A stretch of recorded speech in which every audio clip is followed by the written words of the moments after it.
मनोज धीमान, कैसा कुछ माहौल देखने को मिल रहा है कि राजनीतिक तौर पर जो पहाड़ों की सियासत है वो गर्म होती हुई नजर आ रही है? मनोज,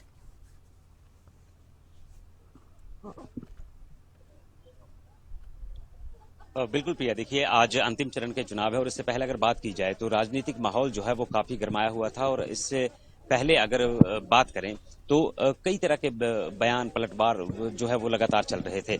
और अब जब चुनाव प्रचार थम गया उसके बाद ना तो रैलियां देखने को मिली, ना ही किसी तरह का शोरगुल देखने को मिला। अब आज 7 बजे जो है वो वोटिंग शुरू हो चुकी है, यानी कि मतदाताओं में प्रिय इस बार अच्छा खासा उत्साह देखा जा रहा है। हिमाचल प्रदेश के कई हिस्सों से तस्वीरें निकलकर सामने आ रही हैं जहां पर सुबह से ही लंबी कतारें लग गई हैं, यानी कि अपनी सशक्त सरकार को बनाने के लिए मतदाता जागरूक हुआ है और अपने घरों से निकलकर मतदान करने के लिए आए हैं। बड़ा कारण तो ये भी है कि इस बार जो तापमान है वो काफी ज्यादा बढ़ता हुआ नजर आ रहा है, यानी कि सुबह अभी 7 साढ़े 7 का वक्त होने को है और आप देख सकते हैं कि धूप किस तरह खिलखिला रही है, जिसके चलते जो है जैसे जैसे दोपहर होगी तो उसी तरह से जो है वो तापमान बढ़ता जाएगा और लोगों के घरों से निकलना जो है वो काफी मुश्किल हो जाता है। तो सुबह ही लोग अपने घरों से निकल कर आए हैं ताकि वो सुबह सुबह ही मतदान करके चले जाएं और तपती गर्मी से उनको राहत मिल सके।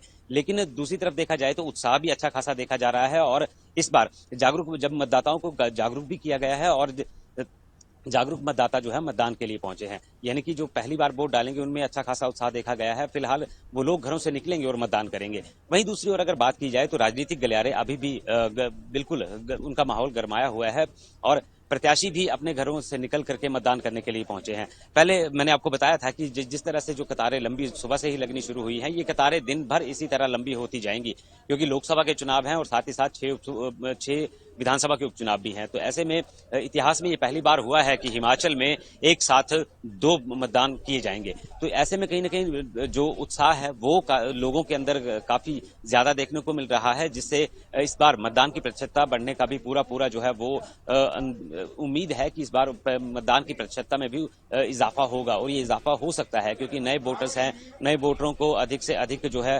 वो मतदाता जो है वो मतदान करेंगे। ऐसे में अभी फिलहाल जिस बूथ पर हम मौजूद हैं वहां पर वोटिंग शुरू नहीं हो पाई है और रीजन बताया जा रहा है कि मशीन जो है वो काम नहीं कर पा रही। तो ऐसे में अभी टेक्निकल इशू जो है वो आ चुका है और देखा जाएगा कि इस मशीन को कैसे वो ऑपरेट करते हैं। तो इस तरह के कई और भी चीजें निकलकर सामने आएंगी। फिलहाल अभी जो लंबी कतारें हैं और मतदान, बिल्कुल प्रिया देखिए ये मतदान जो है ये आज महापर्व है, उस पर्व में अपनी आहुति जरूर डालनी चाहिए। खबरें अभी तक शुरू से ही अपील करता आया है कि आज के दिन आप अपने घरों से निकलिए और जितना मतदान हो सकता है उतना ज्यादा मतदान करिए, यानी कि एक वोट सरकार बनाने में सक्षम रहता है। अगर एक वोट ना हो तो सरकार नहीं भी बन पाती है। तो ऐसे में आपका एक वोट कितना कीमती है ये सभी मतदाताओं को अब पता चल चुका है और इस बार के जो नए वोटर हैं उनमें अच्छा खासा उत्साह देखने को मिला है। प्रिया जी बिल्कुल, मैं अभी फिलहाल आप हमारे साथ बने रहिएगा, आपसे भी तमाम जानकारी लेती रहूंगी। और अभी मैं प्रदीप ठाकुर की तरफ जाना चाहूंगी। प्रदीप, मैं बात करूंगी सुरक्षा व्यवस्था को लेकर, कैसी कुछ सुरक्षा व्यवस्था की गई है जिससे जो चुनाव है वो निष्पक्ष रूप से हो सके? प्रदीप।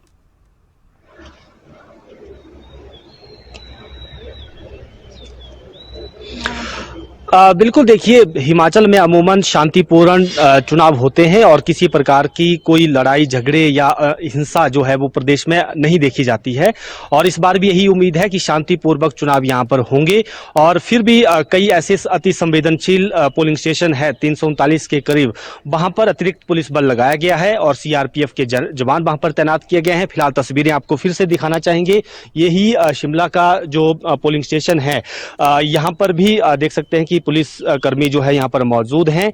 हालांकि अभी वोटिंग जो है वो धीमी हम कह सकते हैं, सुबह का समय है और यहाँ पर जिस तरह का शिमला का मौसम रहता है तो यहाँ पर धीमी मतदान शुरू में होता है और दिन के समय ज्यादा गर्मी नहीं होती है। लेकिन कुछ मतदाता मतदान करके आए हैं, उनसे बातचीत पहले जरूर करेंगे। आपको देख सकते हैं कि अब मतदान किया है और ये दिखा भी रहे हैं कि मतदान इन्होंने किया है। बातचीत भी इनसे करेंगे। आप वोटिंग करके अभी आए हैं, किन मुद्दों को लेकर आप वोटिंग करके आए हैं और जो अगला एमपी बने वो क्या काम करे और किस तरह के ऐसे मुद्दे हैं शिमला से जुड़े हुए या फिर प्रदेश के आपको लगता है कि जो उनकी तरफ से एड्रेस होने चाहिए? सभी को मेरा नमस्कार।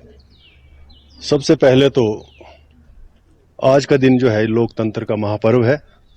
मैं समस्त प्रदेशवासियों से अपील करूंगा कि जल्दी से जल्दी अपने काम से निपटारा करके पोलिंग बूथ पे आए और इस महायज्ञ में अपना वोट कास्ट करें। मुद्दे तो बहुत हैं। हिमाचल की भौगोलिक परिस्थिति को देखते हुए स्वास्थ्य, सड़कें, शिक्षा और बेरोजगारी का मुद्दा जनमानस में आजकल चारों तरफ है, प्रदेश में भी और देश में भी। लेकिन सब मेरा अपना विचार है, ये मुद्दा किसी राजनीतिक पार्टी के बस से बाहर है, क्योंकि बढ़ती हुई जनसंख्या इसका मुख्य कारण है।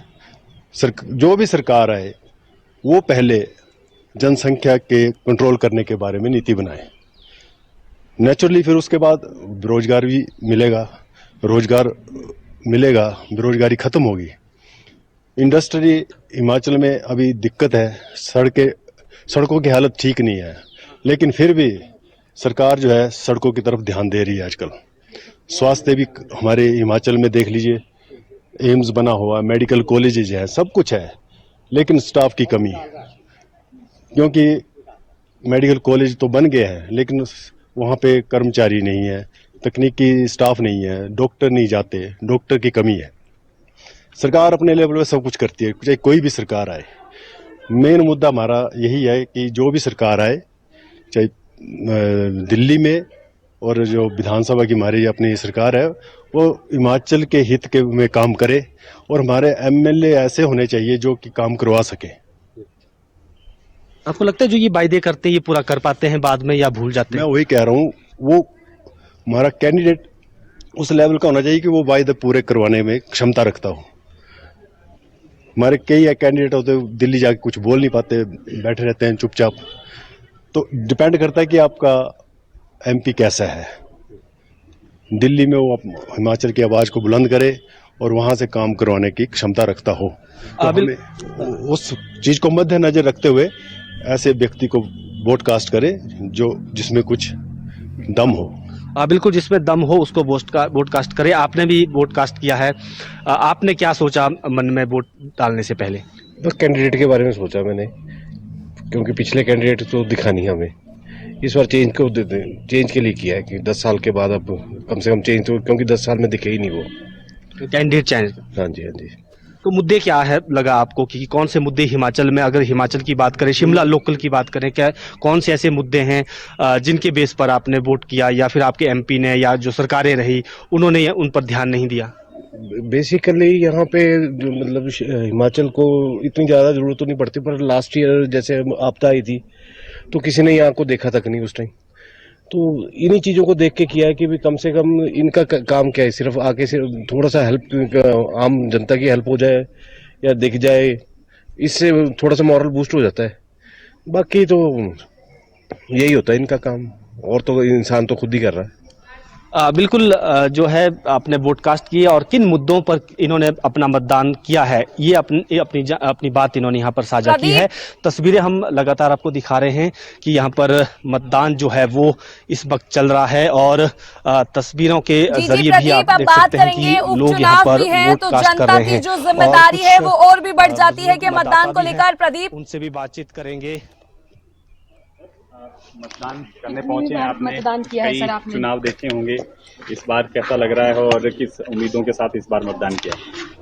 हमने वैसे तो बहुत से मतदान किए हैं, और हमारी उम्मीदें यही है कि एक तो बेरोजगारी का सबसे बड़ा इस वक्त प्रॉब्लम है कि बच्चे पढ़ जाते हैं और अच्छी एजुकेशन ले लेते हैं, मगर उनको फिर रोजगारी नहीं मिलती। सबसे बड़ा तो जो मुद्दा इस वक्त ये है। बाकी जहाँ तक भारत का काफ़ी इस वक्त हमारे लोकतंत्र में इतना भारी मतदान का महत्व है कि सारी दुनिया इस वक्त हमारे मत इसके लिए देखती है कि भारत कितनी ऊंचाइयों पर जा रहा है।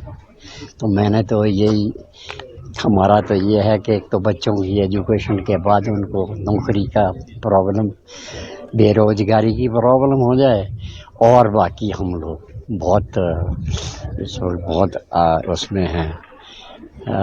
सर, अगर आपकी उम्र की बात करें, कितनी उम्र है? और क्योंकि बुजुर्गों के लिए सुविधा घर से भी मतदान की थी, लेकिन आप पोलिंग स्टेशन आए। मैं वैसे तो उनसे करता था। पर मैंने कहा चलो इस वक्त हम ये देखेंगे क्या, कितने इतनी एज हो गई, बिस्तर में रहेंगे बड़े हुए, तो क्या बाहर जाके सब आप लोगों से भी मुलाकात हो जाती है, भिन्न भिन्न लोगों से, और उनके विचार जानने का भी वो होता है, तो हम लोग भी सीखते हैं। अब हमारी उम्र सीखने की हो गई दोबारा। हाँ ये है। तो सर एक मैसेज भी रहेगा आपको, जो लोग सोचते हैं कि रहने देते हैं, क्या करना हो? नहीं, अपना अधिकार कभी मत छोड़िए, ये हमारा अधिकार है।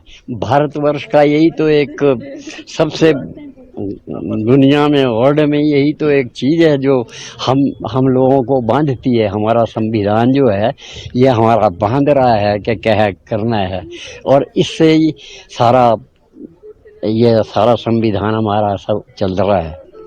जी धन्यवाद। और बिल्कुल आप देख सकते हैं कि इन्होंने वोट कास्ट किया है, बुजुर्ग मतदाता हैं और लाठी लेकर यहाँ पहुंचे, और उन युवाओं के लिए भी जो आज छुट्टी मना रहे हैं उनको भी एक मैसेज है कि आप वोट करने के लिए पहुंचे और मतदान आप करें, क्योंकि अधिकार है, लोकतंत्र में ये अधिकार दिया गया है, और 18 साल के जो भी युवा हैं जो पूरा कर चुके हैं वो मतदान कर सकते हैं। तो बाकी भी आप देख सकते हैं कि यहाँ पर मतदान यहाँ पर किया गया है, और जिस तरह से यहाँ की तस्वीरें हैं, हालांकि अभी हम देख पा रहे हैं कि मतदान जो है वो धीमी गति से यहाँ पर चला हुआ है, क्योंकि सुबह का समय है और शिमला में मौसम सामान्य सा है, इसलिए ज़्यादा यहाँ पर परेशानी नहीं होती है मैदानी भागों की तर्ज पर अगर बात की जाए तो। और बाकी कुछ और भी मतदाता यहाँ पर पहुँच रहे हैं, कुछ मतदाताओं से हम बात भी करेंगे, जो फर्स्ट टाइमर वोटर्स भी इनमें से हैं, उनसे बातचीत करेंगे। फर्स्ट टाइम वोटर्स हैं, इनसे जरूर बात करेंगे कि इन्होंने क्या सोचकर वोट किया है और कैसा एक्सपीरियंस रहा। आपका कैसा अनुभव रहा इस वोट करने का? पहली बार आपने वोट कास्ट किया है? This is my first time vote and my name is Nivriti Gupta. So I felt very nice after voting, and also I think that my vote will help to bring about many advanced changes in our country, and it will also enhance the development of our country, and people will see more changes around them, and they will learn new things. So I think आप करेंगे बाकियों से भी appeal कि आप भी ज्यादा से ज्यादा वोट करने आए? आप भी पहुंचे, हमने देखा कि आपके यहाँ पर बुजुर्ग मतदाता भी आए थे, उन्होंने भी वोट कास्ट किया। जी, yes, I would like to ensure people, and also I would like to suggest people to vote more and more to bring about the changes in development of our country and to make our country better than others. बिल्कुल पहली बार की मतदाता है और देश का विकास हो, बदलाव हो, इस विषय पर इन्होंने वोट कास्ट किया है। तो आप तस्वीरें जो है लगातार हम आपको दिखा रहे हैं कि यहाँ पर वोट जो है वो किया गया है। मनोज धीमान की तरफ जाऊंगी। मनोज धीमान हमारे साथ लगातार जुड़े हुए हैं, लाइव तस्वीरों के साथ लाइव अपडेट दे रहे हैं हमें। मनोज, उपचुनाव भी है तो जनता की जो हम बात करें जिम्मेदारी है वो और भी बढ़ जाती है। मनोज,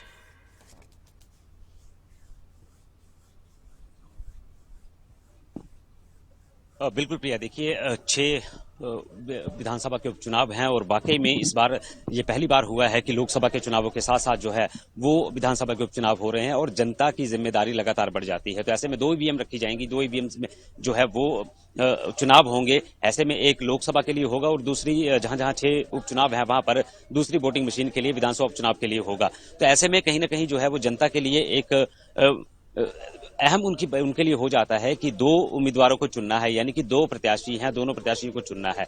तो ऐसे में देखिए इतिहास में ये पहली बार हुआ है और मतदाता अब जागरूक हो चुका है। सुबह से ही आप देख सकते हैं लंबी कतारें लगी हुई हैं और जहां तक अगर मैं बता दूं, जिस बूथ पर मैं खड़ा हूं उस बूथ पर अभी तक वोटिंग शुरू नहीं हो पाई है, क्योंकि यहाँ की जो ईवीएम जो रखी गई थी उसमें टेक्निकल इशू आने के कारण जो है अभी तक वोटिंग शुरू नहीं हो पाई है। और ये लंबी कतारें आप मेरे पीछे देख ही रहे हैं, ये बढ़ती हुई जा रही है, इसमें कमी नहीं आ रही बल्कि लगातार लंबी कतारें होती जा रही हैं, क्योंकि सुबह ही मतदाता जो है वो यहाँ पर निकले हैं।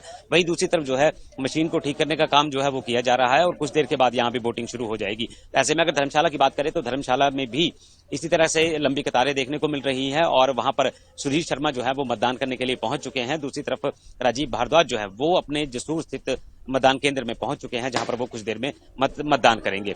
तो आज का दिन एक महत्वपूर्ण दिन है उन सभी मतदाताओं के लिए जो अपने घरों से निकल करके मतदान करने के लिए, अपनी सरकार चुनने के लिए आए हैं।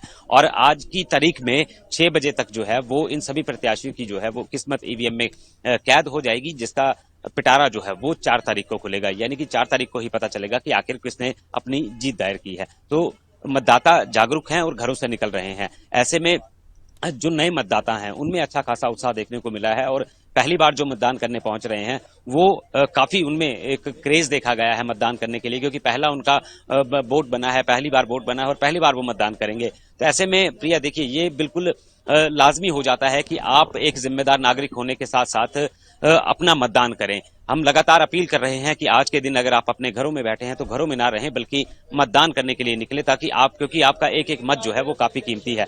तो कहीं ना कहीं मतदाता भी जागरूक हैं और मतदाता लगातार अपने घरों से निकल रहे हैं। तापमान भी लगातार बढ़ता हुआ नजर आ रहा है। हालांकि अभी 8 बजे नहीं बजे हैं, 8 बजे से पहले का वक्त है और धूप काफी जो है वो प्रचंड होती जा रही है। तो ऐसे में कहीं ना कहीं मतदाताओं के लिए भी ये परेशानी हो सकती है और दूसरी तरफ जो है जो दिन चढ़ता जाएगा तो तापमान और बढ़ता जाएगा, तो ऐसे में परेशानी भी हो सकती है। तो अब देखना होगा कि सूर्यदेव अपनी कितनी कृपा जो है वो लोगों पर बरसाते हैं। हालांकि हल्के हल्के बादल भी आज छाने लगे हैं और मौसम विभाग ने बताया भी था कि आज मौसम खराब रह सकता है, लेकिन अभी जो सुबह का फिलहाल प्रदीप और मनोज अब हमारे साथ जुड़े उसके लिए बहुत बहुत शुक्रिया।